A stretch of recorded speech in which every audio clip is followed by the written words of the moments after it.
This video will be about editing your pages on the mobile devices. So you have your desktop version, you worked on it, you modified the different things, and you want to modify things on how your website looks on mobile for some reason. By default, you can click on the phone view, and by default everything looks pretty well. So it scales down. You can modify the fonts, like I said, by going to global stylings and modifying how they look on mobile devices. So you can change all that. But if you want to do more modifications, you can do some of those. And for example, let's say that you want to add more spacing on top or bottom. So you can add a spacer or any other widget into your design, and you can adjust it just like this.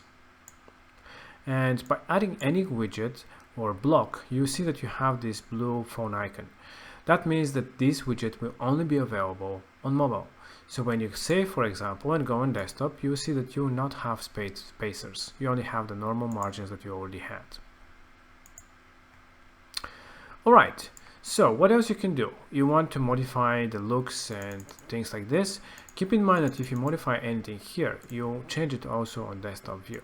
So if you want to completely modify this section, for example, you can simply copy it and then hide it for phone and from tablet. So this way, now you don't have this section anymore on mobile, but you can use the copied one, just add it into your design. And as you can see, it has the mobile only tag, meaning that this whole section will not be visible on desktop anymore. It will show the normal hidden one. So now here you can modify. Let's say that you make it in the middle. You want to add it in the middle again. Maybe add, I don't know, social media for some reason. I don't know, just to make it more interesting and different. Something like this. And you can completely modify it freely. And then you can click on Save Changes. Now this is your mobile top part now. And as you can see on desktop, again, it is all the same. It doesn't change. Okay, so you can this way modify and add different things into your blocks, hide the ones that you don't want, and yeah, and add different elements and different blocks that are unique. So this way you can hide different things and show specific ones that you like. For example, this one, you don't want to have it, for example. You just can hide it for both. You also have the option to have the stretch option. So let's show this one. The stretch and not stretch shows that if you want, you can keep the columns as they were. In this case, it's not really good to have them like this, but I don't know, maybe if you have them smaller text or something. But yeah, just an example.